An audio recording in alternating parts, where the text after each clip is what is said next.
Hello students, आज हम लोग डिस्कस कर रहे हैं class 12th chemistry chapter number 6 that is general principles and process of isolation of elements. मतलब हम लोग इस चैप्टर में मेटल के एक्सट्रैक्शन के बारे में पढ़ने वाले हैं डिटेल से।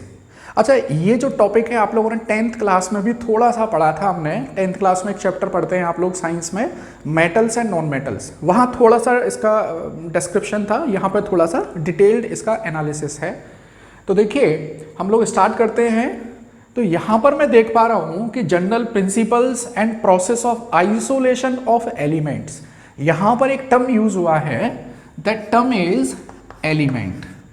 देखिए एलिमेंट क्या है, आप लोग जानते होंगे एलिमेंट कि जैसे 11th क्लास जब हम लोग स्टार्ट करते हैं तो वहाँ पहला चैप्टर पढ़ते हैं some basic concepts of chemistry, और वहाँ पर एक छोटा सा टॉपिक आता है मैटर। मैटर क्या है, तो मैटर को वहाँ पे डिफाइन करते हैं हम लोग और मैटर का क्लासिफिकेशन करते हैं। मैटर को हम लोग फिजिकली क्लासीफाई करते हैं और केमिकल क्लासिफिकेशन करते हैं। फिजिकल क्लासिफिकेशन में solid state, liquid state, gas state, इस तरह से पढ़ते हैं। और दो और स्टेट आ जाती हैं, एक होती है उसमें बोस आइंस्टीन कंडेंसेट और एक होती है प्लाज्मा स्टेट। ठीक है, फिजिकल क्लासिफिकेशन में। केमिकल क्लासिफिकेशन में हम लोग मैटर को ब्रॉडली दो कैटेगरी में बांटते हैं, एक बनता है प्योर सब्सटेंस और एक बनता है मिक्सचर।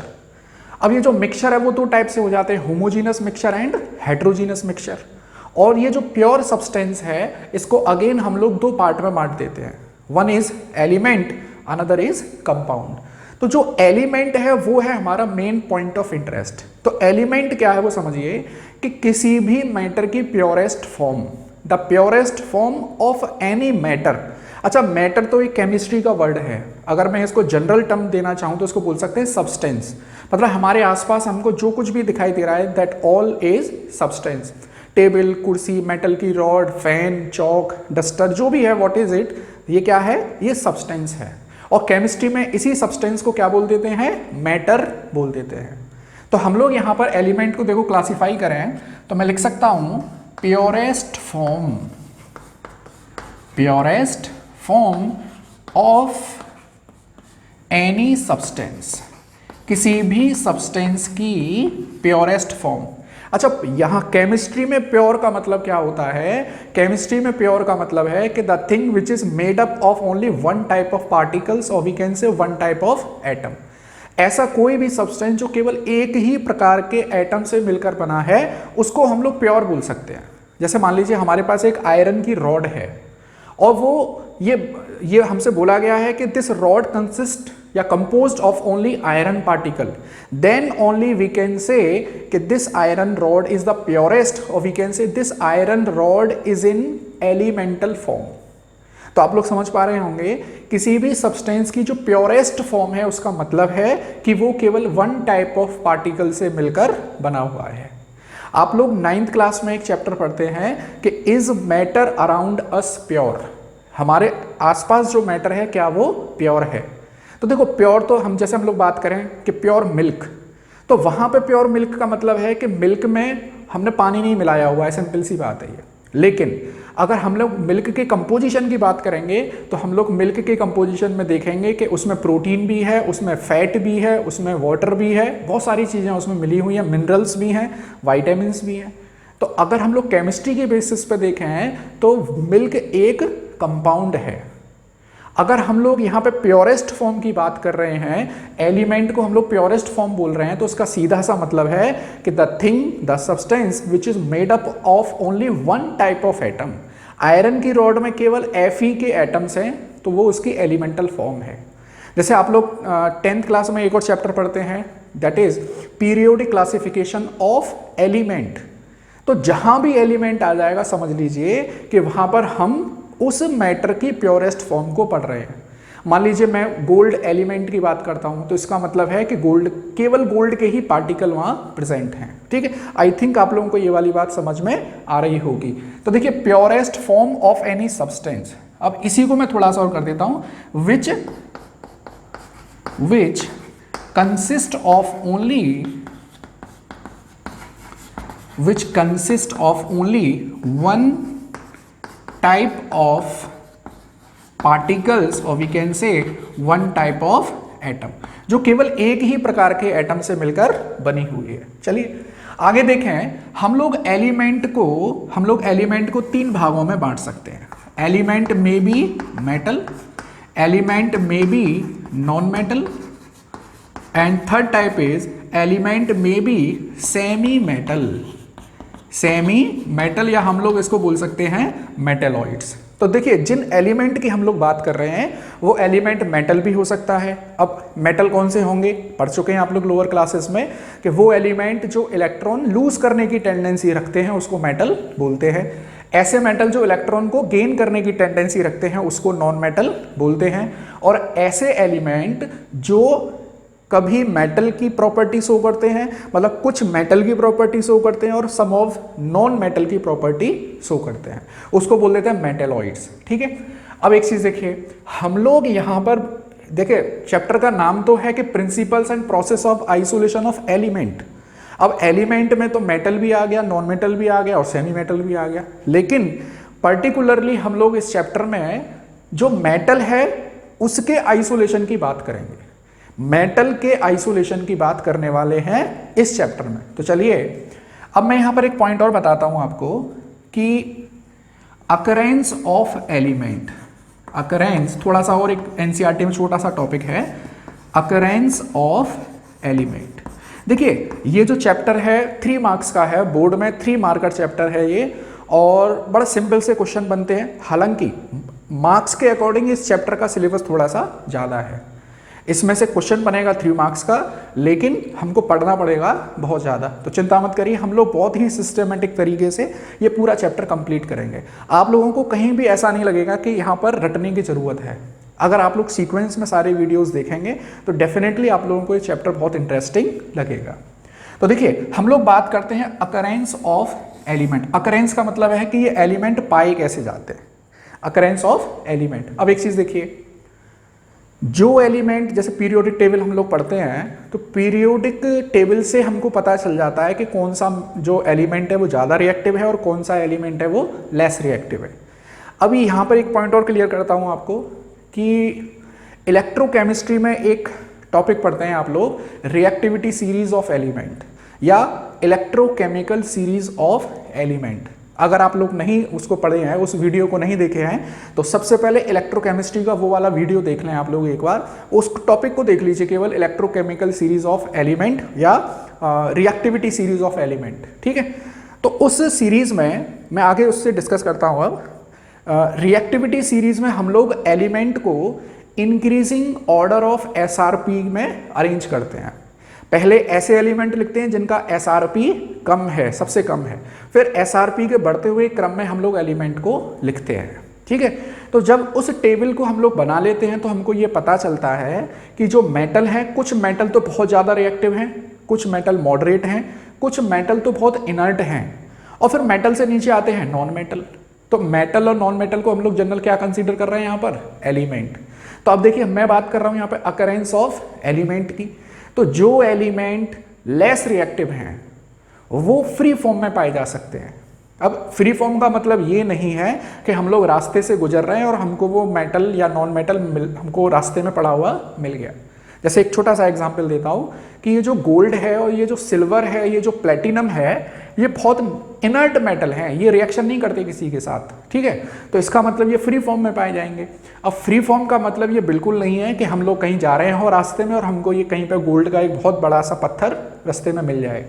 फ्री फॉर्म का मतलब है कि ये किसी और एलिमेंट के साथ कंबाइंड नहीं करते हैं। जैसे गोल्ड है, गोल्ड जो है वो ऑक्सीजन के साथ, कार्बन के साथ, नाइट्रोजन के साथ, क्लोरीन के साथ रिएक्शन नहीं करेगा।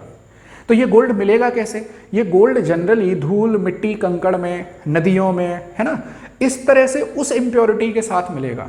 मतलब क्या हुआ कि हमको गोल्ड अगर कहीं पे पता चल गया कि भाई यहाँ पे गोल्ड का रिजर्वायर है, तो हम लोग उस गोल्ड को धूल, मिट्टी, कंकड़ से बड़ी आसानी से हटा सकते हैं, क्योंकि ये गोल्ड ने केमिकली किसी के साथ में रिएक्शन नहीं किया। इसीलिए इसको बोलते हैं फ्री फॉर्म या नेटिव फॉर्म। हम लोग डिस्कस करेंगे अभी। अच्छा देखिए, अब आगे देखें हम लोग, ऐसा कोई भी एलिमेंट जो रिएक्टिव है, जैसे सोडियम है, सोडियम रिएक्टिव मेटल है, तो ये सोडियम अपने अदर एलिमेंट के साथ रिएक्शन कर लेगा। जैसे सोडियम ऑक्सीजन के साथ रिएक्शन कर लेगा, सोडियम कार्बन के साथ रिएक्शन कर लेगा, सोडियम किसी और जैसे क्लोरीन के साथ, ब्रोमीन के साथ, नाइट्रोजन के साथ रिएक्शन कर लेगा। तो ये रिएक्टिव फॉर्म में है, इसीलिए दूसरे एलिमेंट के साथ कंबाइंड फॉर्म में पाए जाएंगे। आई थिंक आपको थोड़ा सा पॉइंट समझ में आ रहा होगा। अभी हम लोग देखते हैं अकरेंस ऑफ एलिमेंट। एलिमेंट कैसे पाए जाते हैं? तो देखिए ब्रॉड कैटेगरी में बात करूं, देखो एलिमेंट या तो पाए जाते हैं अर्थ क्रस्ट में, या मेनली पाए जाते हैं सी वाटर में। किस में पाए जाते हैं? सी वाटर। मतलब ये दो बहुत बड़े रिजर्वायर हैं। हमारी अर्थ की जो अर्थ क्रस्ट है, अर्थ क्रस्ट समझते होंगे आप लोग, हमारे अर्थ की जो स्किन है, हम लोग जहाँ रहते हैं वो जो ऊपर का एरिया है वो अर्थ क्रस्ट है। हमारी जैसे अर्थ है, मान लीजिए ये अर्थ है, ठीक, और यहाँ पे ये अर्थ का ये सेंटर मान लीजिए, सेंटर को बोलते हैं कोर, कोर के बाद आता है मेंटल, और मेंटल के बाद ये वाली जो लेयर है दैट इज क्रस्ट। जितने भी माउंटेन्स हैं या ओशियंस हैं वो सब क्रस्ट का ही पार्ट हैं। तो हमारे यहाँ जो एलिमेंट्स हैं वो या तो अर्थ क्रस्ट में पाए जाते हैं, पृथ्वी की स्किन के अंदर पाए जाते हैं, या वो सी वाटर में पाए जाते हैं। तो चलिए एक पॉइंट तो ये क्लियर हुआ। अब देखें अर्थ क्रस्ट में जो एलिमेंट पाए जाते हैं उनकी अबंडेंस का एक ऑर्डर है। एनसीईआरटी में बहुत छोटा सा पॉइंट है, 1 मार्क्स में क्वेश्चन बन सकता है। अगर मैं अबंडेंस ऑफ एलिमेंट की बात करूं, अबंडेंस का मतलब है कि उपलब्धता, कितनी परसेंटेज किसकी, इस तरह से। तो देखिए अर्थ क्रस्ट में सबसे ज्यादा पाए जाने वाला जो एलिमेंट है वो है ऑक्सीजन। याद रखना, ऐसे पूछा जाएगा क्वेश्चन कि which of the following element is the most abundant in earth crust. तो याद रखना है अर्थ क्रस्ट में oxygen is the most abundant. Oxygen के बाद सिलिकॉन, ऑक्सीजन के बाद सिलिकॉन, सिलिकॉन के बाद एल्युमिनियम, एल्युमिनियम के बाद आयरन, आयरन के बाद कैल्शियम। तो मोस्ट अबंडेंट एलिमेंट कौन सा है? Oxygen.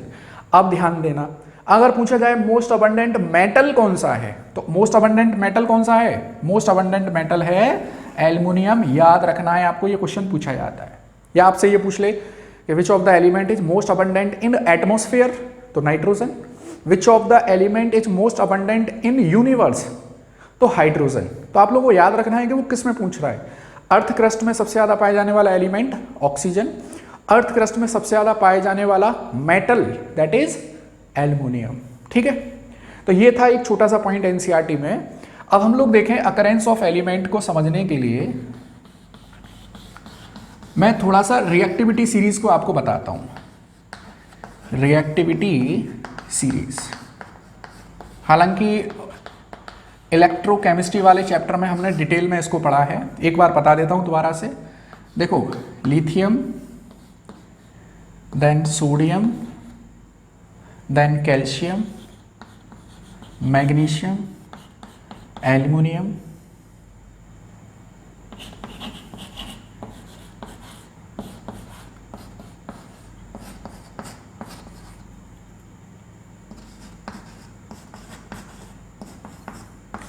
Copper, mercury, AG, platinum और ये गोल्ड। अच्छा, बीच में से मैंने कुछ मेटल हटा दिए हैं क्योंकि पूरी सीरीज इसमें नहीं बन पा रही थी। तो देखो सबसे ज़्यादा रिएक्टिव मेटल है lithium. Lithium, potassium, sodium, calcium, magnesium, ये तो बहुत ही ज़्यादा रिएक्टिव मेटल है, मोस्ट रिएक्टिव मेटल।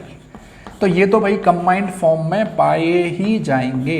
ये ऐसे मेटल हैं जो कभी फ्री फॉर्म में नहीं पाए जाएंगे। ठीक है, मतलब लिथियम अपने आसपास जो भी प्रेजेंट होगा, चाहे कार्बन हो, ऑक्सीजन हो, नाइट्रोजन हो, सबके साथ रिएक्शन कर लेगा।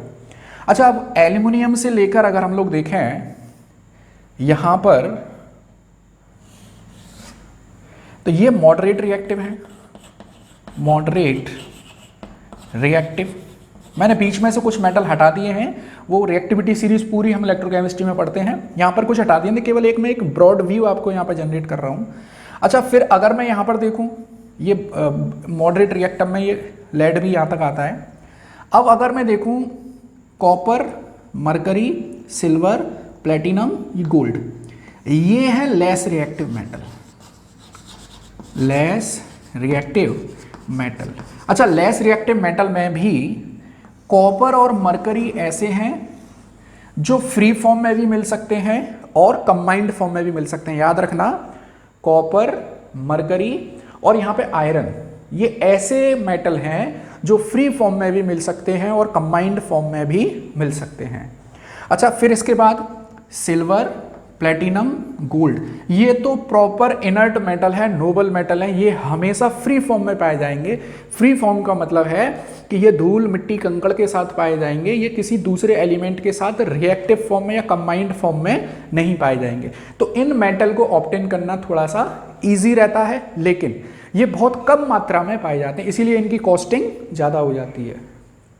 तो देखिए यहाँ पर मेटल जो है, हम लोग जो मेटल की बात कर रहे हैं अर्थ क्रस्ट में, जो रिएक्टिव मेटल है वो कंबाइंड फॉर्म में पाया जाएगा, जो नोबल मेटल है वो फ्री फॉर्म में पाया जाएगा। तो मेटल की अकरेंस दो तरीके से हो गई। देखो, मेटल जो है वो दो फॉर्म में पाया जाएगा, या तो वो पाया जाएगा कंबाइंड फॉर्म में, और या वो पाया जाएगा फ्री फॉर्म में। अच्छा, जो फ्री फॉर्म है, मैं बार बार क्लियर कर रहा हूँ, फ्री फॉर्म का मतलब ये है कि वो धूल, मिट्टी, कंकड़ के साथ, मतलब इम्प्योरिटी उसके साथ प्रेजेंट होगी।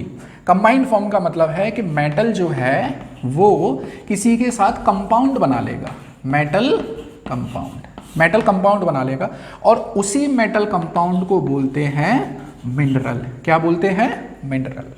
ठीक, अभी हम लोग और डिस्कस करेंगे इसको। फ्री फॉर्म को ही मैं बोल सकता हूं नेटिव फॉर्म।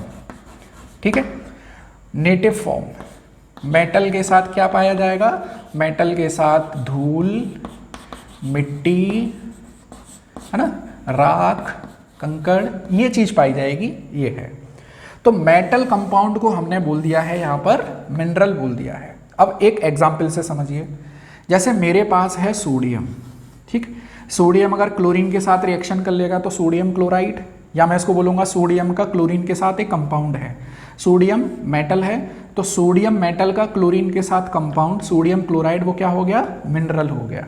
ऐसे ही मान लो सोडियम ने कार्बन और ऑक्सीजन के साथ रिएक्शन कर ली, क्या बन गया? Sodium carbonate. तो ये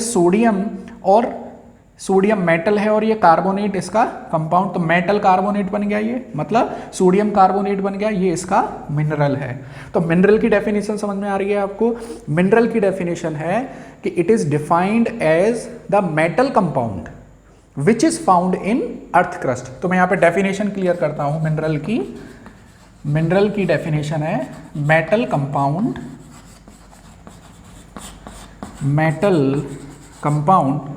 which is found in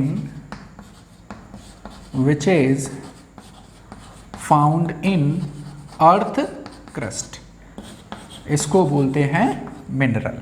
ठीक है, तो किसी भी मेटल के बहुत सारे मिनरल हो सकते हैं, क्योंकि मेटल जो है वो हर प्रकार के एलिमेंट के साथ रिएक्शन करके कुछ ना कुछ कंपाउंड बना देगा। जैसे सोडियम क्लोराइड है, सोडियम कार्बोनेट है, सोडियम सल्फेट है, सोडियम नाइट्रेट है।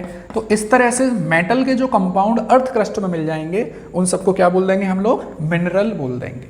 ठीक है, अब एक पॉइंट यहां से समझिए, हमें मेटल को करना है आइसोलेट, मतलब हमारी अर्थ क्रस्ट में जो मेटल है हमको वहां से मेटल को निकालना है। तो हर मिनरल से हम लोग ये प्रोसेस शुरू नहीं कर सकते हैं। अब समझिए आप लोग, यहीं पर एक टर्म आएगा आपके लिए, that is extraction of metal. Extraction of metal, या इसको हम लोग बोलते हैं मेटलर्जी। ये पूरा चैप्टर इसी के ऊपर है, मेटलर्जी के ऊपर। ये जो मैं अभी डिस्कस कर रहा हूं ये सब तो इसका इंट्रोडक्शन है। बेसिकली हमें पढ़ना क्या है? एक्सट्रैक्शन ऑफ मेटल या मेटलर्जी।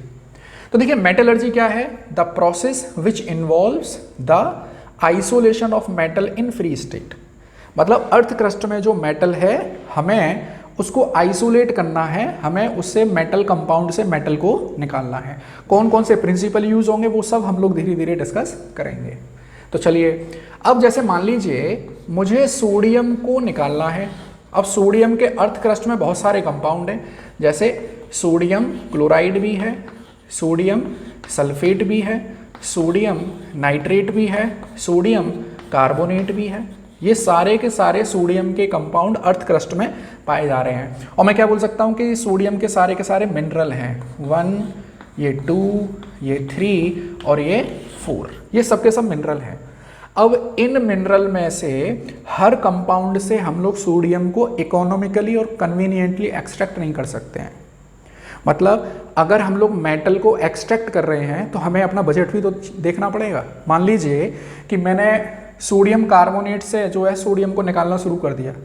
अब मैं निकाल रहा हूँ 1 रुपये का सोडियम, लेकिन मेरे खर्च हो रहे हैं उसमें 5 रुपये, तो ये तो इकोनॉमिकली मेरे लिए कन्वीनियंट नहीं होगा। तो हम लोग ऐसे मिनरल से मेटल को एक्सट्रैक्ट करते हैं जिससे हमको इकोनॉमिकली कन्वीनियंस हो। तो देखिए सोडियम को हम लोग एक्सट्रैक्ट करते हैं मेनली सोडियम क्लोराइड के साथ में। तो सोडियम क्लोराइड क्या है? सोडियम का मिनरल है और वो मिनरल है जिससे सोडियम को इजीली निकाला जा सकता है। तो इसी सोडियम क्लोराइड को हम सोडियम का क्या बोल देंगे? हम सोडियम का ओर बोल देंगे। तो एक नई डेफिनेशन मिल गई आपको अब, और वो नई डेफिनेशन क्या है वो देखिए। The mineral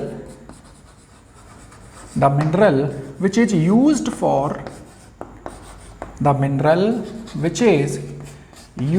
for extraction of metal, the mineral which is used for extraction of metal which is economically convenient, जिससे मेटल को निकालना क्या है? इकोनॉमिकली कन्वीनियंट है और इजी है। तो ऐसा मिनरल जिससे मेटल को इजीली निकाला जा सकता है वो क्या है? वही मिनरल क्या बन जाएगा उसके लिए? ओर बन जाएगा। तो एक और पॉइंट आप लोगों की समझ में आ रहा होगा, वो पॉइंट बहुत इंपॉर्टेंट है स्टूडेंट, आप लोग याद रखेंगे। देखो all ores are mineral, all ores are minerals, but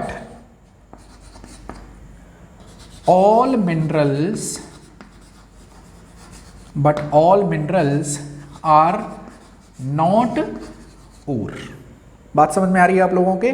देखो ये सभी के सभी मिनरल हैं, लेकिन इन सभी को सोडियम का ओर नहीं कह सकते। सोडियम का ओर कौन है? Sodium chloride. तो सोडियम क्लोराइड क्या है? मिनरल है। तो मैंने यहाँ पे एक पॉइंट क्लियर कर दिया कि all ores are mineral but all minerals are not ore. ये पॉइंट याद रखना, ट्रू एंड फॉल्स करके क्वेश्चन बन सकता है। देखिए स्टूडेंट, अब हम लोग स्टार्ट करते हैं सम इम्पोर्टेंट ओर्स। तो आप लोगों को ओर तो समझ में आ गया होगा कि ओर क्या है। तो अलग अलग मेटल के लिए इंपॉर्टेंट ओर की हम लोग यहाँ पर बात कर लेते हैं। 1 मार्क्स में ये क्वेश्चन बन सकता है। तो देखिए एनसीईआरटी में जो ओर है मैं केवल वही यहाँ पर डिस्कस करूँगा, क्योंकि हमको स्ट्रिक्टली अकॉर्डिंग टू एनसीईआरटी ही सिलेबस हमको कंप्लीट करना है। उसके बाद आप लोग क्वेश्चन कहीं से भी कर सकते हैं। तो सारी चीज़ें हम लोग इंक्लूड करेंगे, लेकिन क्वेश्चन आप लोग कहीं से भी कर सकते हैं। तो देखिए इंपोर्टेंट ओर्स में सबसे पहले मैं बात करता हूँ एल्युमिनियम के ओर कौन कौन से हो सकते हैं। एल्युमिनियम, तो देखिए एल्युमिनियम का सबसे इंपॉर्टेंट ओर है बॉक्साइट। इंपॉर्टेंट ओर कौन सा है? बॉक्साइट, और इसका फॉर्मूला है Al2O3.2H2। अच्छा एक चीज़ और याद रखना, केवल Al2O3 लिखा रहेगा उसको बोलेंगे एल्यूमिना। क्या बोलेंगे? एल्यूमिना। और एल्यूमिना का कॉमन नेम होता है कोरंडम। तो याद रखना है आपको ये पॉइंट। बॉक्साइट की बात होगी तो Al2O3.2H2O। एक और बन सकता है जिसको क्रायोलाइट बोलते हैं हम लोग, क्रायोलाइट। इसका फॉर्मूला है Na3Al(F6)। बन सकता है क्वेश्चन कि क्रायोलाइट में कौन कौन से मेटल प्रेजेंट है? तो सोडियम प्रेजेंट है और एल्युमिनियम प्रेजेंट है। चलिए नेक्स्ट हम लोग देखें आयरन। आयरन के कौन कौन से इंपॉर्टेंट ओर हैं? तो देखिए आयरन का एक बहुत इंपॉर्टेंट ओर है हेमेटाइट। हेमेटाइट, और हेमेटाइट का फॉर्मूला है Fe2O3। एक और है मैग्नेटाइट। मैग्नेटाइट का फॉर्मूला है Fe3O4। और बन सकता है सीडेराइट।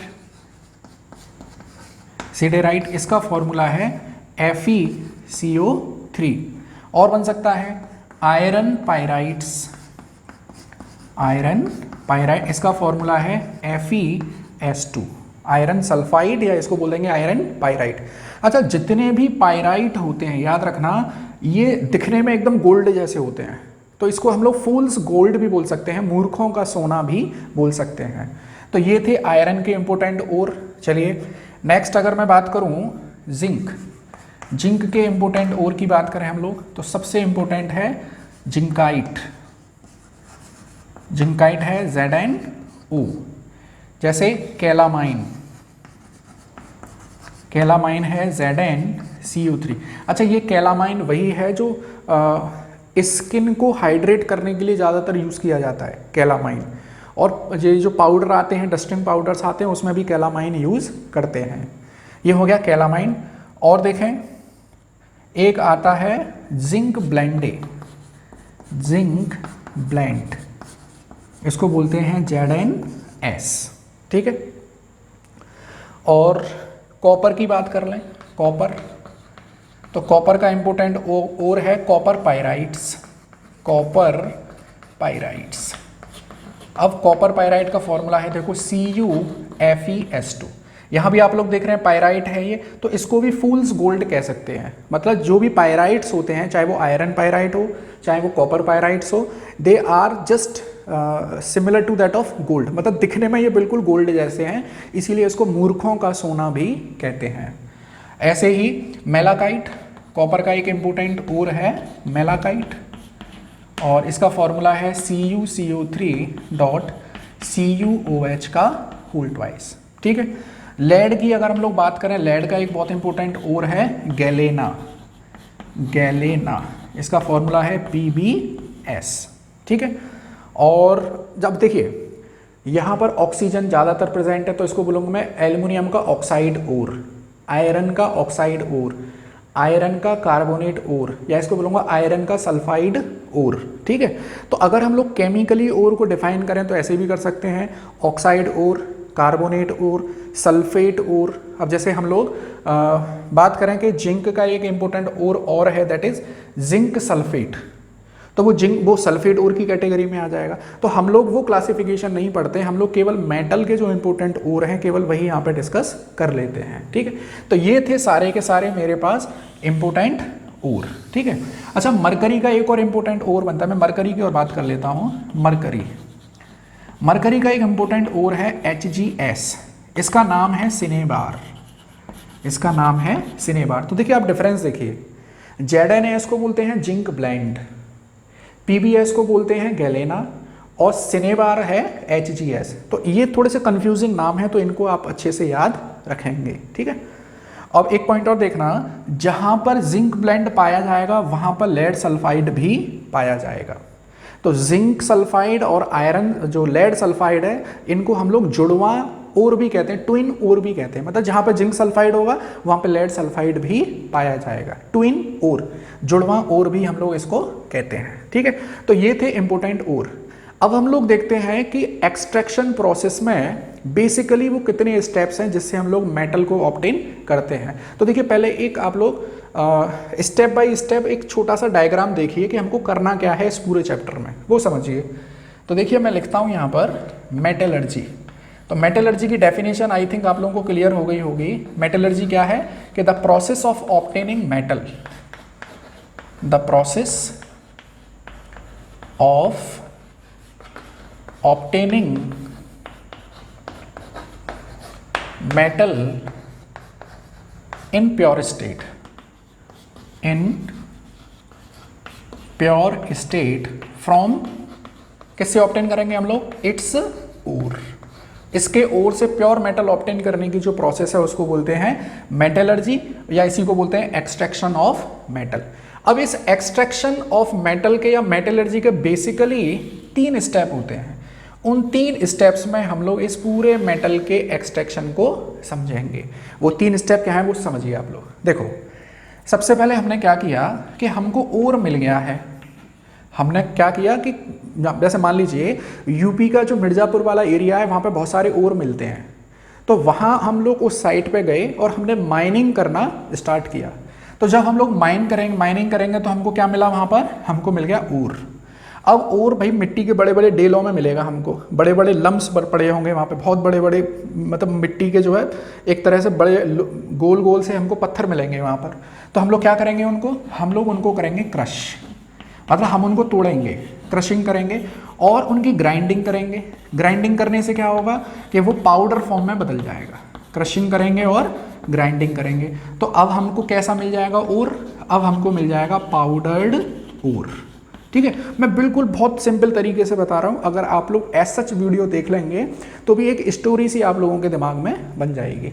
तो हमने क्रशिंग की, हमने उसको ग्राइंड किया, तो हमको क्या मिल गया, हमको पाउडर्ड ओर मिल गया।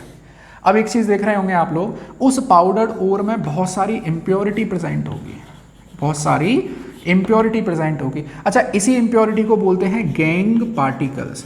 ये भी 1 मार्क्स में एक डेफिनेशन बन जाती है कि व्हाट इज गैंग पार्टिकल्स। तो the impurity which is associated with the metal particle present in a ore. किसी ओर में मेटल पार्टिकल के साथ में जो इम्प्योरिटी एसोसिएटेड है, अब वो इम्प्योरिटी कैसी भी हो सकती है, वो इम्प्योरिटी धूल मिट्टी कंकड़ भी हो सकती है, वो इम्प्योरिटी कार्बोनेट हो सकता है, सल्फाइड हो सकता है, नाइट्रोजन हो सकता है, कुछ भी हो सकता है। तो दैट ऑल प्रॉपर्टी का नाम क्या है, वो है गैंग पार्टिकल्स। ठीक है, तो ये जो पाउडर्ड ओर है, इस पाउडर्ड ओर में इम्प्योरिटी प्रेजेंट है मेटल के साथ में। अब कुछ इम्प्योरिटी तो ऐसी होती है जिसको हम लोग जनरल फिजिकल मेथड से ही सेपरेट कर सकते हैं। फिजिकल मेथड का मतलब क्या है, हम लोग धोकर, हम लोग हवा में ऐसे हिलाकर, या हम लोग मैग्नेट से उसको सेपरेट कर सकते हैं। ऐसे समझिए कि जैसे गांव से जब गेहूं आते हैं बोरी में भर के, तो उन गेहूं के साथ में कुछ बड़े बड़े जौ और कुछ है ना, हमको इम्प्योरिटी दिखाई देती है, मिट्टी वगैरह हमको दिखाई देती है। तो उस गेहूं को साफ करने का एक बड़ा सिंपल सा तरीका है, क्या है, एक बाल्टी में पानी लीजिए और गेहूं को उसमें डाल दीजिए। तो जो इम्प्योरिटी हल्की है, मान लीजिए इम्प्योरिटी हल्की है, तो वो सब पानी के ऊपर आ जाएगी, उस पानी को ऊपर से हटा दीजिए, हमारे पास साफ गेहूं मिल जाएंगे। तो ये हुआ एक फिजिकल मेथड। या क्या करें हम लोग, उन गेहूं को छान दीजिए। तो छानने से क्या होगा कि जो उनमें से जो हमारा फिल्टर है उसमें से गेहूं बाहर निकल जाएंगे और इम्प्योरिटी उसके ऊपर रह जाएगी। तो ये एक फिजिकल मेथड है। तो देखिए, सबसे पहले हम लोग क्या करते हैं कि पाउडर्ड ओर में से जितनी इम्प्योरिटी फिजिकली हम लोग हटा सकते हैं वो सबको हटा दीजिए, और उस प्रोसेस को बोलते हैं हम लोग कंसंट्रेशन ऑफ ओर। ध्यान देना है हमको, क्या बोलेंगे इसको, कंसंट्रेशन ऑफ ओर। कंसंट्रेशन का मतलब क्या है कि ओर में से इम्प्योरिटी को हमने रिमूव कर दिया है। हमने सबसे पहले ओर वहाँ पे माइनिंग की, हमको ओर मिला, हमने उसको क्रश किया, छोटे छोटे टुकड़ों में तोड़ा, उसका पाउडर बना दिया। जो पाउडर्ड ओर है उसमें बहुत सारी इम्प्योरिटी है। अब कुछ इम्प्योरिटी को हम लोग फिजिकल मेथड से सेपरेट करेंगे, और यही बन जाता है हमारे पास स्टेप 1 एक्सट्रैक्शन प्रोसेस में। स्टेप नंबर 1 क्या है, कंसंट्रेशन ऑफ ओर। अच्छा, इसी स्टेप को और नाम से भी जाना जाता है, that is dressing of ore, मतलब ओर की ड्रेसिंग करना, एक ये नाम है। और भी नाम हो सकता है, that is pulverization of ore, pulverization of ore. तीसरा बेनेफिसिएशन, बेनेफिसिएशन ऑफ ओर, ये भी इसी का नाम है। तो स्टेप 1 क्या है एक्सट्रैक्शन में, कि उस ओर को कंसंट्रेट करना है, उस ओर में से फिजिकल इम्प्योरिटी को हटाना है। इसी के नाम है dressing of ore, pulverization of ore और बेनिफिशिएशन ऑफ ओर। अच्छा, अब कंसंट्रेशन ऑफ ओर में कौन कौन से मेथड हम लोग यूज़ करेंगे उसको समझ लीजिए एक बार, फिर इनको डिटेल में भी पढ़ना है हम लोगों को। वो कौन कौन से मेथड है, देखो। सबसे पहले है हाइड्रोलिक वॉशिंग, हम लोग पानी के द्वारा हाइड्रोलिक वॉशिंग पढ़ेंगे हम लोग डिटेल में। दूसरा है मैग्नेटिक सेपरेशन, मैग्नेटिक सेपरेशन। तीसरा है फ्रोथ फ्लोटेशन, बहुत इंपॉर्टेंट है इस चैप्टर में से एक क्वेश्चन तो फ्रोथ फ्लोटेशन का एकदम पक्का रखा हुआ क्वेश्चन है। और चौथा बनता है लीचिंग मेथड, ये भी बहुत इंपॉर्टेंट क्वेश्चन है, लीचिंग। ठीक है, अच्छा, इन सब से करने के बाद होगा क्या कि हमने ओर में से इम्प्योरिटी को अलग हटा दिया है, तो हमको एट लास्ट मिलेगा क्या, हमको मिलेगा कंसंट्रेटेड ओर। इन सब को देखो कि बहुत सारे ओर होंगे जो केवल पानी से धुल के साफ हो जाएंगे, बहुत सारे ओर होंगे जिसके लिए मुझे मैग्नेटिक सेपरेशन करना पड़ेगा। तो वो तो ओर की प्रॉपर्टी के अकॉर्डिंग हम क्या करेंगे, इनमें से कोई एक मेथड यूज कर लेंगे। मान लीजिए मैंने ये मेथड यूज कर लिया, तो इस मेथड के बाद जो फिजिकल इंप्योरिटी थी वो उसमें से रिमूव हो गई, तो मुझे क्या मिल गया, मुझे मिल गया कंसंट्रेटेड ओर, कंसंट्रेटेड ओर मिल गया। इस कंसंट्रेटेड ओर से मुझको क्या मिलेगा, अब मेटल मिलेगा। मैं कंसंट्रेटेड ओर में बहुत सारे ऑपरेशन करूंगा, तो मुझे कैसा मेटल मिलेगा? क्रूड मेटल मिलेगा। क्रूड मेटल का मतलब क्या है कि मेटल तो मिलेगा लेकिन स्टिल अभी भी बहुत सारी इम्प्योरिटी इसमें शामिल होंगी, pure metal, ultra pure metal नहीं होगा। तो यही बन जाता है स्टेप 2। क्या बन गया कि कंसंट्रेटेड और कन्वर्टेड इनटू क्रूड मेटल। किस में बदल गया? क्रूड मेटल में बदला है। और स्टेप 3 मिलता है कि refining of crude metal, refining of crude metal. जो क्रूड मेटल मुझे स्टेप 2 में मिला है उसी क्रूड मेटल से मुझको अल्ट्रा प्योर मेटल निकालना है। उसके अलग मेथड होंगे। कंसंट्रेटेड ओर से क्रूड मेटल तक लाने के लिए बहुत सारे हैं, कैल्सिनेशन है, रोस्टिंग है, रिडक्शन है, पढ़ेंगे हम लोग डिटेल में, सारी चीज़ें पढ़ेंगे। तो बेसिकली मेटलर्जी प्रोसेस में ये 3 स्टेप इन्वॉल्व हैं। पहला है कंसंट्रेशन ऑफ ओर, दूसरा है conversion of concentrated ore into crude metal, और तीसरा है रिफाइनिंग ऑफ क्रूड मेटल। ये 3 बेसिक प्रिंसिपल हैं जो हर मेटल के एक्सट्रैक्शन में यूज होते हैं।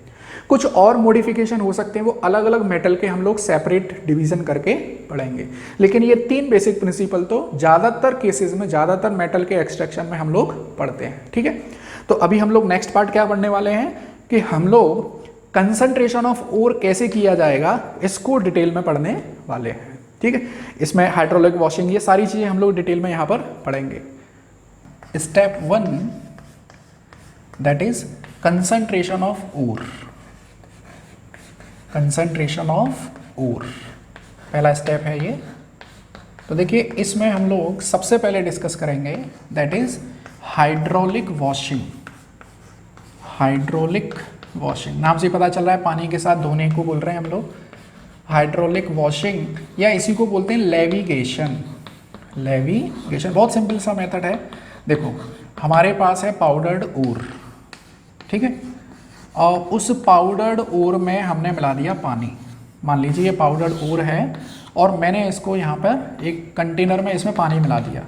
ठीक है, तो पानी मिलाने से क्या होगा, देखिए कि अगर ओर पार्टिकल्स हैवी है तो ओर पार्टिकल पानी में नीचे बैठ जाएंगे और जो इम्प्योरिटी होगी वो सब की सब पानी के ऊपर तैरना शुरू कर देगी। हम उस पानी के ऊपर से इस इम्प्योरिटी को हटा देंगे तो हमको नीचे क्या मिल जाएगा, ये पूरा कंसंट्रेटेड ओर मिल जाएगा। बहुत सिंपल सा मेथड है।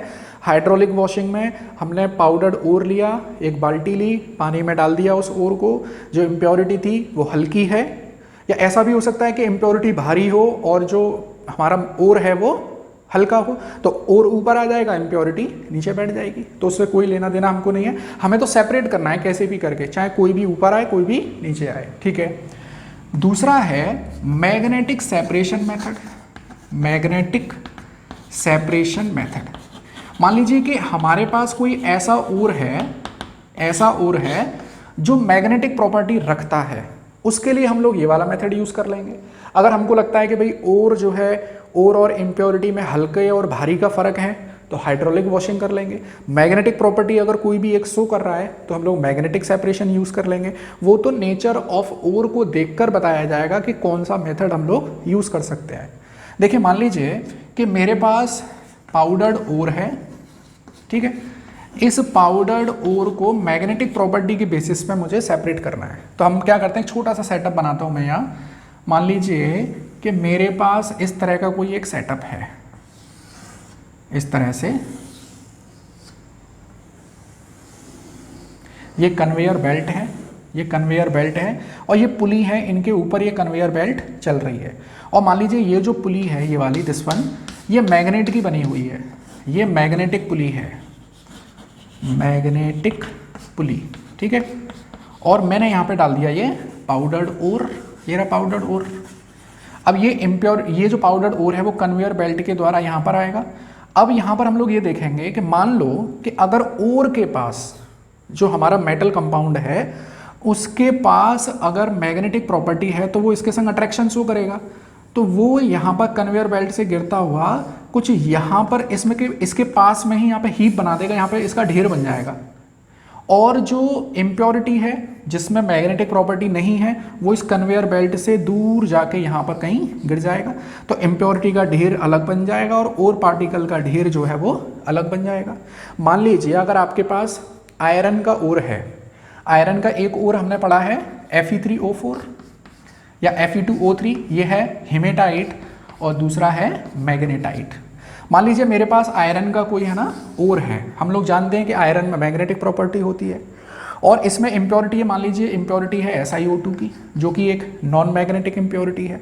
तो जब हम इस पाउडर्ड ओर को यहाँ डालेंगे तो Fe2O3 या Fe3O4 तो यहाँ पर आ जाएगा पास में, और जो SiO2 है वो दूर जाकर गिर जाएगा। ठीक है, समझ में आ रहा होगा ये। अच्छा, ऐसा भी हो सकता है कि जो इम्प्योरिटी है वो मैग्नेट की ओर अट्रैक्ट हो रही हो और जो ओर पार्टिकल है वो मैग्नेट की ओर अट्रैक्ट ना हो रहा हो। तो ऐसे समझिए, एक ओर है हमारे पास वॉल्फ्रेमाइट, वॉल्फ्रेमाइट, ये क्वेश्चन बन सकता है। ये है टंगस्टन का ओर, टंगस्टन ऑक्साइड WO4। टंगस्टन को हम लोग W से रिप्रेजेंट करते हैं और ये वही टंगस्टन है जो बल्ब में फिलामेंट बनाने के काम आता है, इसका मेल्टिंग पॉइंट बहुत ज़्यादा होता है। तो ये जो WO4 है, वॉल्फ्रेमाइट ओर है, इसमें आयरन की इम्प्योरिटी होती है, आयरन ऑक्साइड की इम्प्योरिटी। तो देखो इम्प्योरिटी जो है वो तो मैग्नेट की ओर अट्रैक्ट होगी, वो तो यहाँ बन जाएगी, और जो WO4 है जो वॉल्फ्रेमाइट है वो दूर बन जाएगा।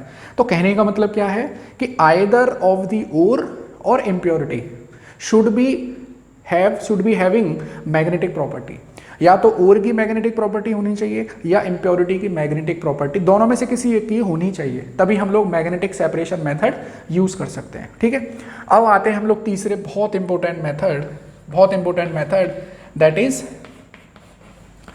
Froth flotation method.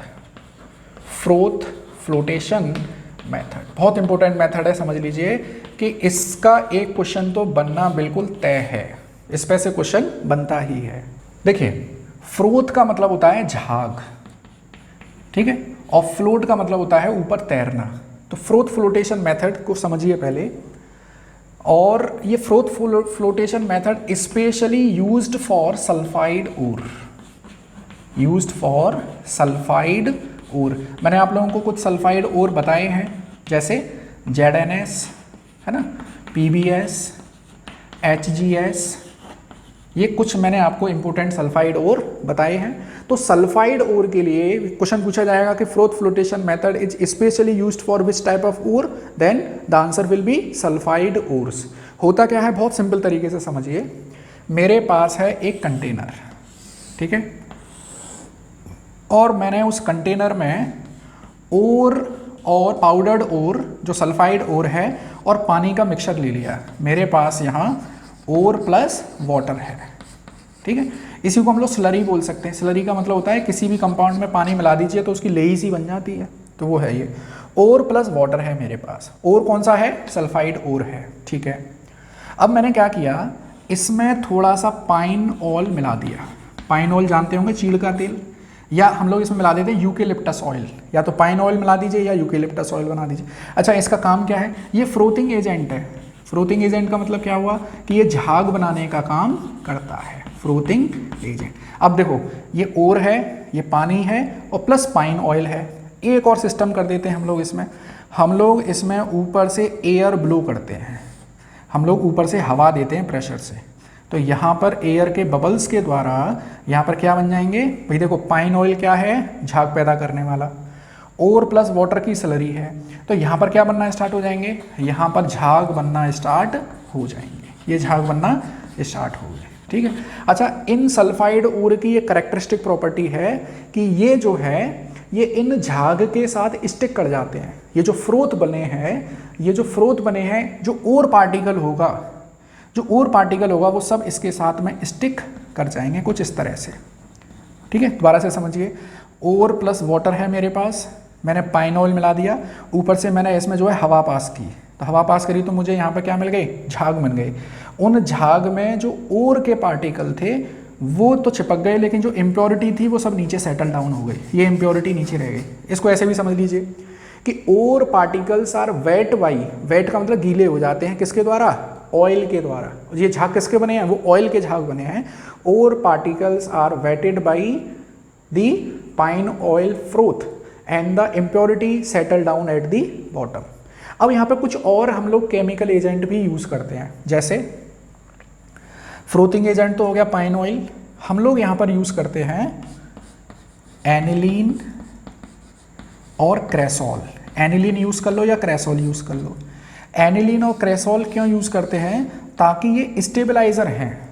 जो ओर पार्टिकल और झाग का यहाँ पर स्टिकिंग हुई है वो थोड़ी देर के लिए स्टेबलाइज होनी चाहिए, ऐसा ना हो कि पार्टिकल चिपक गए और फिर उससे दूर हो गए। ध्यान से सुनना, एनिलीन और क्रेसॉल कैसे हैं भाई, ये स्टेबलाइजर का काम करते हैं। ये ओर पार्टिकल और झाग को चिपकाने का काम करते हैं, उसको स्टेबलाइज करने का काम करते हैं, ताकि ये झाग जो है वो थोड़ी देर के लिए परसिस्ट करें, ऐसा ना हो झाग बने और तुरंत डाउन हो जाए। और फिर हम लोग इसमें मिलाते हैं कुछ कलेक्टर्स। कलेक्टर हैं जैसे सोडियम इथाइल ज़ैंथेट, सोडियम इथाइल ज़ैंथेट। इसका काम क्या है कि ये हमको कलेक्ट करने में हेल्प करता है। देखो समझिए, झाग बन चुके हैं हमारे पाइन ऑयल की सहायता से, और ओर पार्टिकल और पाइन ऑयल का जो झाग बना है वो स्टेबलाइज कर दिया है एनिलीन और क्रेसॉल ने। लेकिन जैसे ही हम लोग इसको ऊपर से ऐसे हाथ से उठाएंगे, अब हमको करना क्या होगा, इनको उठा के दूसरे बर्तन में रख दीजिए, वहाँ पर हम लोग पानी से वॉश कर देंगे तो हमको और पार्टिकल सारे के सारे मिल जाएंगे। लेकिन उठाने में कहीं ये झाग भर ना जाए, इसीलिए हम लोग कलेक्टर यूज़ करते हैं। वो क्या है, सोडियम इथाइल ज़ैंथेट। तो हर का यूज़ आप लोगों को याद रखना है कि भाई पाइन ऑयल का क्या काम था, फ्रोथिंग एजेंट। एनिलीन और क्रेसॉल कैसे हैं, स्टेबलाइजर।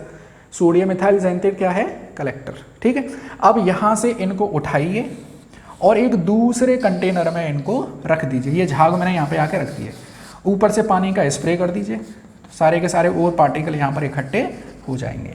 तो this method specially used for sulphide ores. ठीक है, आई थिंक आप लोगों को ये सारा बहुत अच्छे से समझ में आ रहा होगा। चलिए, अच्छा यहाँ पर एक छोटा सा और पॉइंट बनता है, एनसीईआरटी में बहुत अच्छा पॉइंट दिया है। वो पॉइंट क्या है कि हम लोग कभी कभी यहाँ पे डिप्रेसेंट का यूज़ करते हैं, डिप्रेसेंट या सप्रेसेंट, एक ही बात है, डिप्रेसेंट्स या सप्रेसेंट।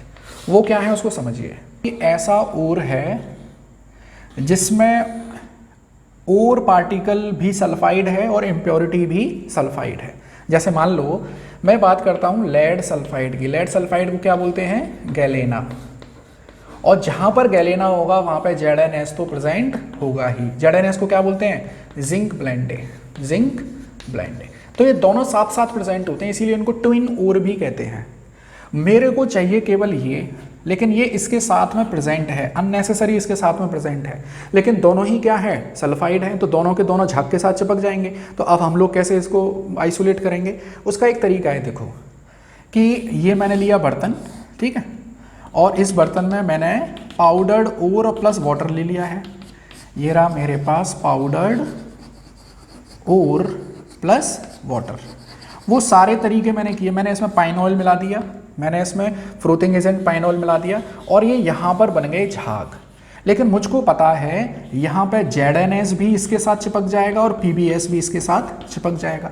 अब मुझको सेलेक्टिवली क्या करना है, केवल PbS को इस पर चिपकाना है, तो ZnS को क्या करना पड़ेगा, मुझे सप्रेस करना पड़ेगा। और इसको सप्रेस करने के लिए मैं क्या यूज़ करूँगा, मैं सप्रेसेंट यूज़ करूँगा या डिप्रेसेंट यूज़ करूँगा। कैसे यूज़ करूँगा समझिए, देखो हम लोग एक डिप्रेसेंट यूज़ करते हैं यहाँ पर सोडियम साइनाइड, और ये जो सोडियम साइनाइड है वो specially react with zinc sulphide, और यहाँ पर बना देगा Na2ZnCN का होल 4, सोडियम जिंकेट। इसको क्या बोलेंगे, सोडियम जिंकेट। ठीक है, तो इस तरह से जो जिंक है उसको सप्रेस कर दिया गया, और PbS इसके साथ में स्टिक कर जाएगा। फिर इसके झाग को यहाँ से उठाएंगे, दूसरे बर्तन में रखेंगे, पानी से धो देंगे, और हमको और पार्टिकल लेड सल्फाइड के मिल जाएंगे। तो this is the role of suppressant depressant. वो सारी चीज़ें मैंने आपको डिस्कस की हैं। ठीक, तो हमने पढ़ लिए हैं 3 method, hydraulic washing, magnetic separation, तीसरा था फ्रोथ फ्लोटेशन, चौथा एक और important method that is leaching method. देखिए 4th मेथड है that is leaching method. Leaching method ये एक्चुअली में कंसंट्रेशन ऑफ ओर का केमिकल मेथड है। अभी तक हम लोग पढ़ रहे थे सारे के सारे फिजिकल मेथड, ये एकमात्र इसका केमिकल मेथड है। पहले इसको बड़े सिंपल तरीके से समझिए। तो देखिए लीचिंग मेथड में क्या होता है, लीचिंग मेथड में क्या होता है कि हमारे पास जो पाउडर्ड ओर है उसको हम लोग किसी सुइटेबल केमिकल रिएजेंट के साथ में उसको जो है डिसॉल्व कर देंगे उसमें, तो जो ओर पार्टिकल है वो तो उस रिएजेंट में सॉल्युबल हो जाएंगे, और जो इम्प्योरिटी है वो उसमें सॉल्युबल नहीं होगी। एक एग्जाम्पल से हम लोग समझते हैं। तो देखो इसके 2 तरीके हैं। पहला है कि 4.A कंसंट्रेशन ऑफ कंसंट्रेशन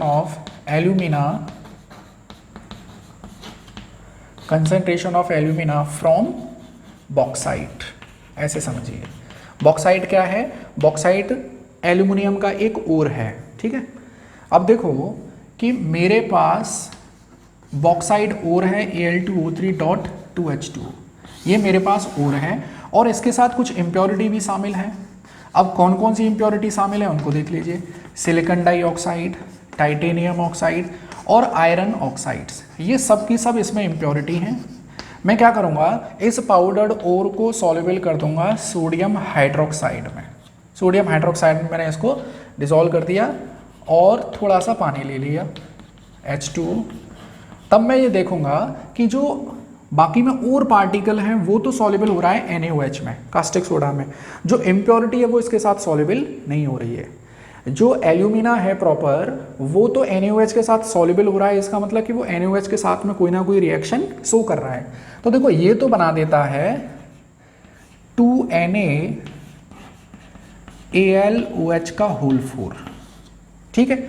और बाकी का ये सब जो है वो एज सच प्रेसिपिटेट पड़ा रहता है, इसको फिल्टर करके साफ कर देते हैं। मेरे पास एल्यूमिना है और बॉक्साइट ओर है और उसमें इम्प्योरिटी है। मैंने इसमें कास्टिक सोडा मिला दिया, तो कास्टिक सोडा में जो एल्यूमिना वाला पार्ट है वो तो सॉल्युबल हो गया और जो इम्प्योरिटी है वो इसमें सॉल्युबल नहीं हुई। तो हम क्या करेंगे, हम लोग फिल्टर कर लेंगे इसको। तो जो फिल्ट्रेट निकलेगा उसमें तो और पार्टिकल चले गए और जो फिल्टर के ऊपर रेजिड्यू बचा हुआ है उसमें सारी की सारी इम्प्योरिटी थी। तो अब मैं क्या करूँगा, मैं इसमें CO2 गैस पास करा दूंगा। एक चीज़ और याद रखना आप लोग, यहाँ पर टेम्परेचर है 473 से 523 केल्विन के आसपास। हमने कास्टिक सोडा की रिएक्शन कराई है 473 केल्विन टेम्परेचर पर। अब मैंने क्या किया, अब ये जो इसके साथ सॉल्युबल हो गया है, कास्टिक सोडा के साथ घुल गया, लेकिन मेरे को तो एल्यूमिना चाहिए, तो मैं इसमें CO2 गैस पास करूँगा। तो मुझे यहाँ पे ये मिल जाएगा 2NaHCO3 प्लस Al2O3.XH2O। XH2O क्या है कि कोई नंबर आएगा यहाँ पर जो वाटर मॉलिक्यूल को रिप्रेजेंट करेगा। अब हम लोग क्या करेंगे, इसी Al2O3.XH2O को मैं लगभग 1470 केल्विन पर हीट कर दूंगा, तो मुझे केवल Al2O3 मिल जाएगा। दिस इज द एल्यूमिना, ठीक। तो लीचिंग मेथड है क्या प्रॉपर, कि in this method the powdered ore is dissolved in a suitable solvent in which ore particle get dissolved and impurity settle down at the bottom, ठीक है। ये है इसकी कोर डेफिनेशन इस मेथड की। एक तो ये हो गया कंसंट्रेशन ऑफ एल्यूमिना। एक और तरीका हम लोग यूज कर सकते हैं इसमें 4.B, that is cyanide process. ये बेसिकली सिल्वर और गोल्ड के लिए हम लोग यूज करते हैं साइनाइड प्रोसेस। कैसे यूज करते हैं समझिए। देखो साइनाइड है, इसका मतलब यहाँ पे मैं केमिकल सब्सटेंस या तो NaCN यूज़ करूँगा या पोटेशियम साइनाइड यूज़ करूँगा, और जो मेटल मैं लेने वाला हूँ यहाँ पर वो मेटल या तो सिल्वर होगा, वो मेटल या तो गोल्ड होगा, ठीक है। तो मान लीजिए मैंने यहाँ पे इसको मेटल से रिप्रेजेंट कर देता हूँ, दिस इज मेटल M, और मैंने यहाँ पे लिया साइनाइड NaCN या KCN में से कोई एक होगा। तो यहाँ पर क्या मिलेगा मेरे को, ये मेटल और ये साइनाइड जो सॉल्वेंट है इसके साथ में यहाँ पर एक बन जाएगा कंपाउंड, और जो इम्प्योरिटी होगी वो इसके साथ कंपाउंड नहीं बनाएगी। देखो यहाँ पे ये कंपाउंड बना है एल्यूमिनियम का सोडियम के साथ में, इसका मतलब कि एल्यूमिनियम और कास्टिक सोडा आपस में डिसॉल्व हो गए हैं, ठीक है। अब यहाँ पर मेरे को जो कंपाउंड मिलेगा उसको देखिए, देखिए ये है मेरे पास मेटल M। मैं इसकी रिएक्शन कराऊंगा सॉल्वेंट साइनाइड, सोडियम साइनाइड या पोटेशियम साइनाइड के साथ, ठीक है। और मैंने इसमें थोड़ा सा वाटर ऐड किया और मैंने लिया इसमें ऑक्सीजन। तो देखिए यहाँ पे ये मेटल जो है वो इस साइनाइड में सॉल्वेंट डिसॉल्व हो जाएगा। क्या कंपाउंड बनेगा वो देखिए, 4 बैलेंस कर लेते हैं, 4M